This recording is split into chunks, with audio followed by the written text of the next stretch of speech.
নিলাম mock auction, মানে মূল অকশনের আগে এই মক অকশন নিয়ে অনেক আলোচনা হয়েছে, কারণ বাংলাদেশের ক্রিকেটার অন্তত দুজন ক্রিকেটারকে নিয়ে সেই মক অকশনে আইপিএল এর যেই আসল নিলামটা অকশনটা অনুষ্ঠিত হবে আবুধাবিতে আর মাত্র একদিন পরই। তার আগে অন্তত দুজন ক্রিকেটারকে নিয়ে আলোচনা হয়েছে 3.5 কোটি রুপি, প্রায় 4.5 কোটি টাকায় মুস্তাফিজুর রহমান সেখানটায় বিক্রি হয়েছে। তানজিম সাকিবকে নিয়েও আগ্রহ রয়েছে ফ্র্যাঞ্চাইজিগুলো, এরকম একটা আমরা ব্যাপার দেখেছি। বাট আমার কাছে যে আপডেট রয়েছে এবং যে স্পেকুলেশনস গুলো রয়েছে আমাদের ক্রিকেটারদেরকে নিয়ে, সেই আপডেটের সাথে স্পেকুলেশন মেলালে আসলে ঘটনা অনেকটা সেরকম ঘটতে যাচ্ছে বলেই মনে হচ্ছে। এবং এই আলোচনাটা আমি এই কন্টেন্ট আমি একদমই টু দ্য পয়েন্টে এবং according to the need of those franchise যারা আসলে আপকামিং নিলামে অংশগ্রহণ করবে সেই আলোকে করতে চাই। দেখুন, একটা নিলামে আপনারা যদি খেয়াল করে দেখেন যে আইপিএল এর নিলামে প্রত্যেকটা দল, নিলামে অংশগ্রহণকারী দল, এটার মধ্যে ডিরেক্ট সাইনিং গুলো আসলে অ্যাড হবে না, 120 কোটি রুপি তাদের পার্সে থাকে, সেই অর্থটা তারা খরচ করতে পারে। মেগা নিলামে আমরা দেখেছিলাম যে অনেক ক্রিকেটার উঠেছিল, শেষ পর্যন্ত বাংলাদেশে কোনো ক্রিকেটারকে সেখানটায় নেওয়া হয় নাই। এটা নিয়ে হতাশা ছিল। মেগা অকশন মানে হচ্ছে পুরো দলই অলমোস্ট নতুন করে সাজাতে হবে, প্রত্যেকটা দলের এভেলেবেল রুপিস রয়েছে, অর্থ রয়েছে যে ক্রিকেটারদেরকে কেনার ক্ষেত্রে, কিন্তু শেষ পর্যন্ত বাংলাদেশের কেউ বিক্রি হয় নাই। সেই মেগা অকশনে যারা বিক্রি হয়েছিলেন, রেকর্ড করে বিক্রি হয়েছিলেন, সেই ক্রিকেটাররা কিন্তু এভেলেবেল ছিলেন বলেই তাদেরকে নেওয়া হয়েছে। বাট মিনি অকশনের সবচেয়ে ইম্পর্টেন্ট পার্ট যেটা, এখানটায় অনেক big cricketer, big names, hitters or wicket taker যেটাই আমরা বলি না কেন, they are not that much available, কারণ ম্যাক্সিমাম ফ্র্যাঞ্চাইজি তাদের মূল দলটাকে ধরে রাখার চেষ্টা করেছে। যাদের ছেড়ে দিয়েছে তারা খুব বড় ডিসিশন মেকিং অপশনস না।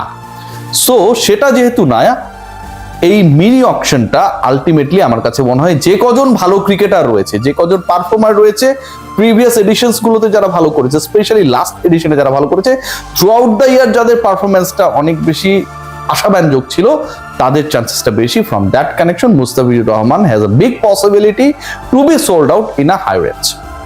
কেন এই ডিসকাশন করছি এবং কেন আজকে ট্যাগ লাইনে বলছি যে মুস্তাফিজের দল পাবার ক্ষেত্রে বা মুস্তাফিজকে দলে ফেরানোর ক্ষেত্রে কলকাতা তো আসলে এক পা দিয়ে রাখবেই, এবং একই সাথে এখানটায় চেন্নাই সুপার কিংস কম্পিট করবে, এবং ইন্টারেস্টিং পার্ট যেটা, যে দিল্লি ক্যাপিটালস যেটা তার সবশেষ আইপিএল এর দল ছিল, তাদেরও একটা বড় রোল থাকবে। এই তিনটা ফ্র্যাঞ্চাইজি আলটিমেটলি মুস্তাফিজকে নিয়ে আমার কাছে মনে হয় বিট করবে, এবং 3.5 কোটি রুপিতে মুস্তাফিজ কোন একটা দলে চলে গেল মক অকশনে, যেটা আমরা দেখেছিলাম, আমার কাছে মনে হয় রেটটা সেটা ছাড়িয়ে যেতে পারে।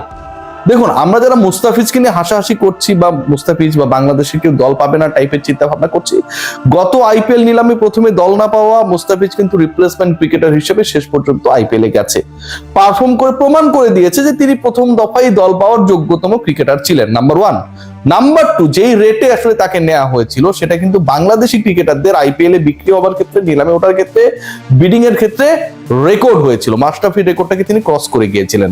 সো এইবার আমি কেন কলকাতার আলোচনাটা করছি, দেখুন শুরুতেই বলেছি 120 কোটি রুপিস প্রত্যেকটা দলের পার্সে থাকে, এবং সেই 120 কোটি থেকে এবারের মিনি অকশনে কলকাতা খরচ করতে পারবে অলমোস্ট 65 ক্রোর। তার মানে কলকাতার শাহরুখ খানের দলটা অলমোস্ট নতুন করে পুনর্গঠিত হবে।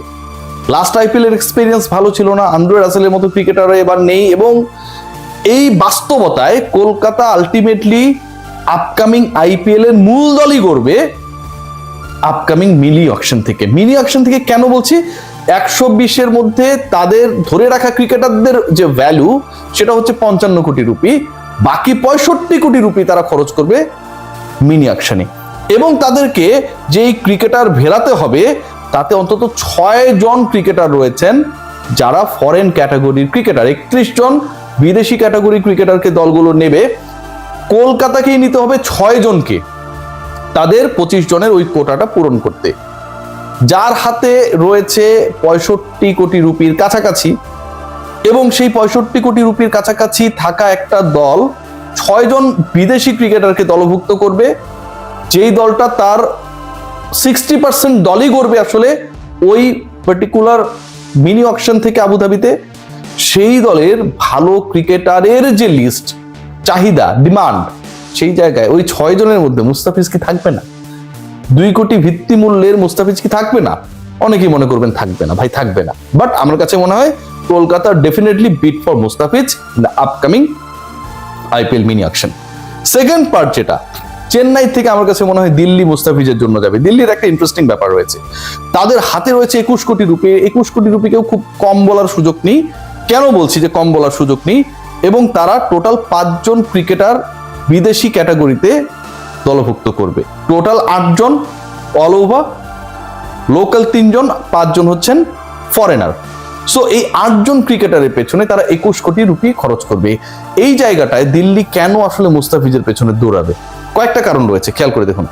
সবশেষ যে খেলাটা হয়েছিল আইপিএল, যেখানটায় রিপ্লেসমেন্ট ক্রিকেটার হিসেবে মুস্তাফিজ খেলেছিলেন, দিল্লির হয়ে খেলেছিলেন, 3 ম্যাচে 4 উইকেট নিয়েছিলেন এবং একটা সময় এমন সিচুয়েশন হয়েছিল যে মুস্তাফিজ অনেকটা রিল্যান্ডলেস সিচুয়েশনে ছিলেন। তাকে যেভাবে ওই পার্টিকুলার একটা বিদেশি সফর শেষে দেশে এসে অ্যান্ড দেন দ্রুততার সাথে আইপিএলে জয়েন করতে হয়েছিল, সেটা ভাই একটা হাড়ির মধ্যে তিনি ছিলেন। সেই সিচুয়েশনে থেকে তিনি 3টা ম্যাচ মাত্র পেয়েছিলেন এবং দারুণ পারফরমেন্স করেছিলেন। 3 ম্যাচের মধ্যে 2টাতে সবচেয়ে ইকোনমিক্যাল ছিলেন, একটাতে হাইয়েস্ট উইকেট টেকার ছিলেন, যেটাতে উইকেট পাননি সেটাতে মোস্ট উইকেট ইকোনমিক্যাল। সো দিল্লির আলটিমেটলি একজন মুস্তাফিজের মতো দরকার বোলার, মুস্তাফিজের মতো একজন পেসার দরকার। গতবার রিপ্লেসমেন্ট ক্রিকেটার হিসেবে দিল্লি মুস্তাফিজকে খেলিয়েছে, তারপরে তো দিল্লি অন্য কাউকে রিপ্লেস করে নাই, কারণ আইপিএলই শেষ হয়ে গেছে। ওই রিপ্লেসমেন্টের সুযোগটা আসছে হচ্ছে 16 ডিসেম্বর। যেই রিপ্লেসমেন্টে মুস্তাফিজকে খেলানো হয়েছিল, মুস্তাফিজ চলে আসার পর বা আইপিএল এর ওই আসরটা শেষ হওয়ার পরে ওই ঘাটতি তো এখনো দিল্লি রয়ে গেছে। দিল্লি কি চাইবে না যে এরকম একজন ক্রিকেটার যাকে রিপ্লেসমেন্ট হিসেবে খেলালাম, মেইন অকশন থেকে আমি তাকে নেই নাই এবং সেখানটা সে পারফর্ম করে দেখাই দিল, সেই ক্রিকেটারকে আমি ওখান থেকে নেব না? 2 কোটি ভিত্তি মূল্যের মুস্তাফিজের পেছনে দিল্লিও বিট করবে নো ডাউট, কারণ তাদের বিদেশি 5 জন নেওয়া লাগবে, টোটাল 8 জন, এবং 21 কোটি রুপি তাদের পার্সে রয়েছে। চেন্নাই সুপার কিংসের অবস্থাটা কি? তারাও একটা কমফোর্ট জোনে রয়েছে লাইক কলকাতা নাইট রাইডার্স, এবং তাদের যে আরো কমফোর্ট জোনে থাকার একটা বড় কারণ হচ্ছে যে চেন্নাইয়ের টোটাল বিদেশি ক্যাটাগরির ক্রিকেটার দরকার 4 জন, আবার রয়েছে 44 কোটি রুপি। খেয়াল করে দেখুন, কলকাতার 6 জন ক্রিকেটার দরকার, বিদেশি ক্যাটাগরিতে টোটাল 13 জন ক্রিকেটার দরকার, তাদের স্কোয়াডের অর্ধেকেরও বেশি ক্রিকেটার তাদেরকে অকশন থেকে নিতে হবে। কিন্তু সেই বাস্তবতায় কলকাতার জন্য কিছুটা হলেও টাফ হয়ে গেল সিচুয়েশন। একই টাফেস্ট সিচুয়েশন কিন্তু চেন্নাইয়ের জন্য না।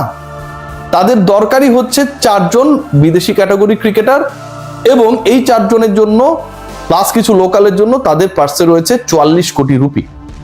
সো আপনি যখন এরকম একটা কমফোর্ট জোনে থাকবেন, আপনি ডেফিনেটলি প্রিভিয়াসলি আপনার দলের জন্য পারফর্ম করেছিল এরকম কেউ, প্রিভিয়াস এডিশনে ভালো করেছিল এরকম কেউ, থ্রু আউট দ্য ইয়ার ভালো করেছে এরকম কেউ, অ্যান্ড ইম্পর্টেন্ট পার্ট যেটা মুস্তাফিজকে পিকড হওয়ার ক্ষেত্রে বড় রোল প্লে করবে, চলমান আইএল টি20তে আসলে কোন ছন্দে রয়েছেন তিনি সেটা।